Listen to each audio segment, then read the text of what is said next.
दोस्तों, स्वागत है आपका। तो आज के लिए मैं आपके लिए एक अच्छा सा मॉडल पेपर लेके आया हूँ 10th क्लास के लिए।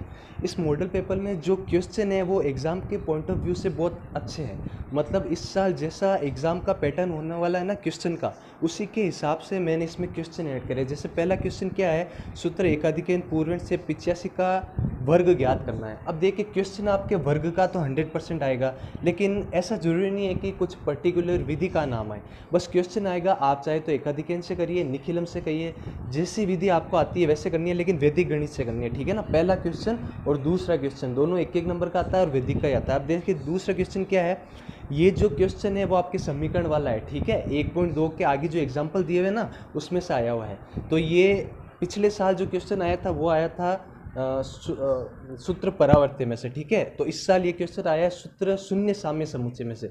अब ऐसे क्वेश्चन कैसे हल करते हैं, जब अंश का मान समान हो तो हर की जोड़ करो और उसको 0 के बराबर रख दो। जैसे इसमें अगर आप x का मान निकालोगे ना तो क्या आएगा, माइनस कॉमन ले लोगे ना आप, तो माइनस बी प्लस ए अपॉन 2 आ जाएगा। तीसरा क्वेश्चन देखिए, एचसीएफ ज्ञात करना तो आपको आता ही है, नहीं आता तो कमेंट में बता देना, मैं जल्दी से वीडियो बना दूंगा।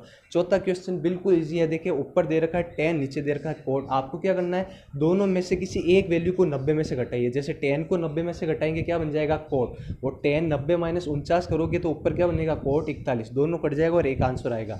अगले क्वेश्चन में क्या दे रखा है, खंबे और आधार ऊंचाई और आधार की परछाई बराबर। याद रख लेना, आधार और ऊंचाई हमेशा तभी बराबर होती है जब कोण कितने डिग्री का होता है, 45 डिग्री का। जब कोण 45 डिग्री का होता है ना, तो कोई भी आकृति हो, चाहे आप ही क्यों ना, आप धूप में खड़े हो ना, अगर आपके सूर्य का प्रकाश आप पर 45 डिग्री पर आ रहा है तो आपकी लंबाई और आपकी जो छाया की लंबाई बनेगी वो हमेशा बराबर होगी।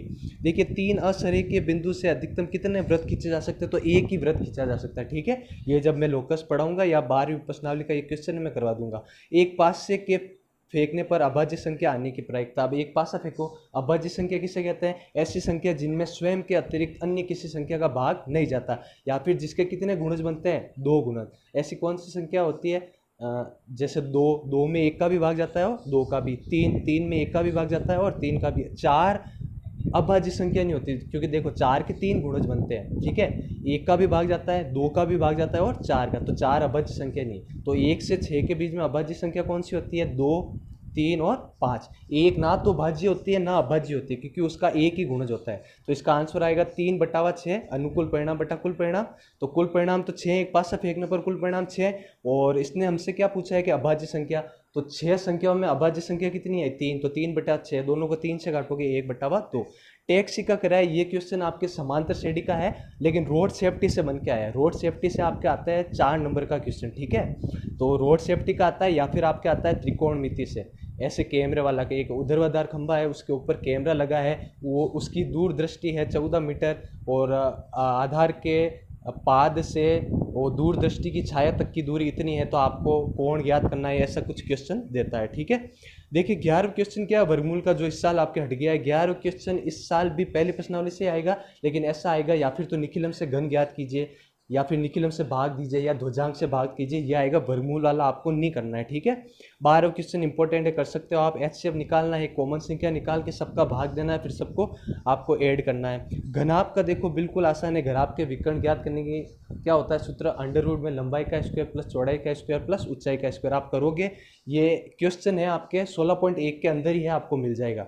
देखिए शीशे की एक गोले की त्रिज्या 5 सेंटीमीटर, इससे 5 बिंबी त्रिज्या की कितनी गोलियां बने जाएगी। देखो पहले एक गोला था बड़ा, इसको पिघलाकर छोटी छोटी गोलियां बनी। तो याद रखना, जब भी एक आकृति को पिघलाकर दूसरी आकृति बनाई जाती है तो दोनों का आयतन हमेशा क्या होता है, बराबर। आयतन का मतलब होता है एक वस्तु कितना विस्तार घेरती है, और उसका वजन से भी उसका मतलब पता चलता है आयतन का। ठीक है, तो एक बड़े गोले से छोटी छोटी गोलियां बनाई ना, तो उस बड़े गोले का आयतन और उन सभी छोटी गोलियों का आयतन आपस में क्या होगा, बराबर। तो बड़े गोले का आयतन बराबर गोली का आयतन, लेकिन एक गोली का आयतन नहीं, इनटू गोलियों की संख्या। ये करके आपको इससे निकालना है। नहीं होता तो कमेंट में बताइए, मैं जरूर बता दूं। 15 क्वेश्चन एकदम ईजी है, समांतर श्रेणी का है। 28वां क्वेश्चन जो है आपके निर्देशांक ज्यामिति, शायद 9वां चैप्टर है, उससे है 6 नंबर का बड़ा क्वेश्चन।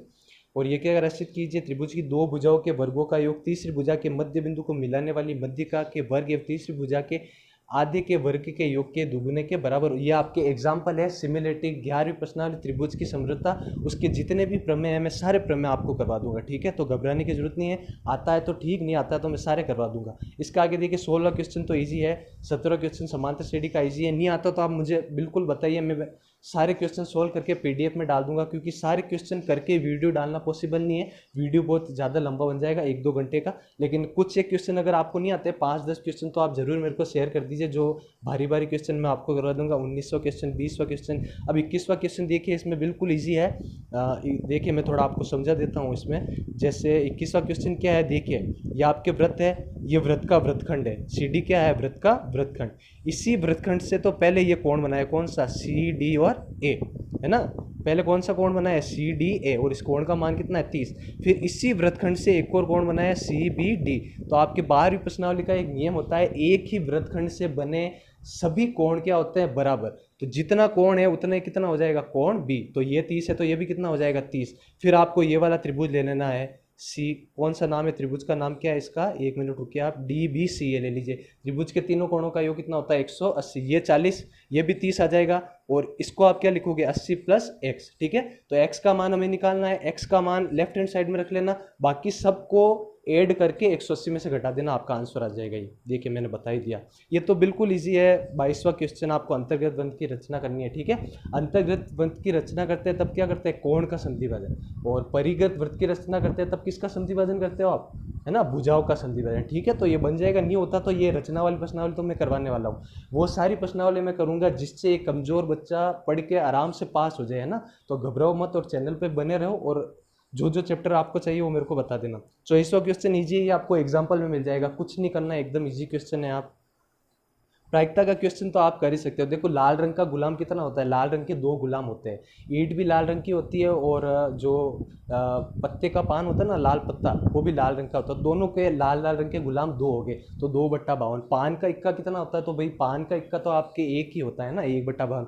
और हुकुम का पत्ता कितना होता है, हुकुम के पत्ते कितने होते हैं, 13 होते हैं। जो काला पान होता है ना, अपनी भाषा में कहते हैं काला पान, उसी को बोलते हैं हुकुम का इक्का। तो अनुकूल परिणाम कितना हो गया, 13। 52 में से 13 पत्ते होते हैं हुकुम के, और नीचे कुल परिणाम कितना है, 52। तो 13/52, 13 से काट देना, 1/4 आ जाएगा। ग्राफ तो आप कर सकते हो। 27वीं ये जो आपके त्रिकोणमिति वाली प्रश्नावली है, 7वीं प्रश्नावली है ना, 7.1, इसके देखो क्वेश्चन 30 है, लेकिन सारे 30 क्वेश्चन करवाना अभी पॉसिबल नहीं है, क्योंकि टाइम कम बचा है, और एक क्वेश्चन करने में मेरे को एक वीडियो बनाना पड़ेगा। तो जो क्वेश्चन आपको बहुत हार्ड लगते हैं या जो आपको समझ में नहीं आया, ठीक है, उनके बारे में आप मेरे को कमेंट करके बता सकते हैं, मैं आपको सोल्व करके बता दूंगा। और देखो 30वां क्वेश्चन तो मैंने अभी डाला है आपके, है ना, जस्ट थोड़ी देर पहले, तो ये कर लिए एक बार आप, ये सारे करके देखिए, बहुत ही इंपॉर्टेंट पेपर है ये, मैं और बता रहा हूँ। पिछले साल बनाया हुआ है, इसमें से बहुत क्वेश्चन आए भी थे, और इस साल भी चांस बन रहे हैं। अब मैं ये नहीं कह रहा पूरे के पूरे क्वेश्चन वो आ जाएंगे, ऐसा कभी नहीं होता। क्वेश्चन वही रहेंगे, संख्या बदल जाएगी, थोड़ा सा पैटर्न बदल जाएगा, लेकिन क्वेश्चन बहुत इंपॉर्टेंट है। हो सकता है ये जो बड़े बड़े 6 नंबर के क्वेश्चन है ना, 5, अगर इसमें से 3 भी आ जाए तो 18 नंबर आपके पक्के हो जाएंगे, और 1 से 10 के बीच में 5 भी हो जाए तो 5, मतलब कमज़ोर बच्चा तो आराम से पास हो सकता है। और जो जिन्होंने सिलेबस कर लिया 10th का, और उन्हें अभी पता नहीं चल रहा, तो क्या करना, तो ऐसे मॉडल पेपर मिलाने, कम से कम 10 मॉडल पेपर मैं अपलोड करूँगा, ठीक है। तो मिलाइए, अगर कोई प्रॉब्लम हो तो मुझे बताइए, ठीक है। धन्यवाद।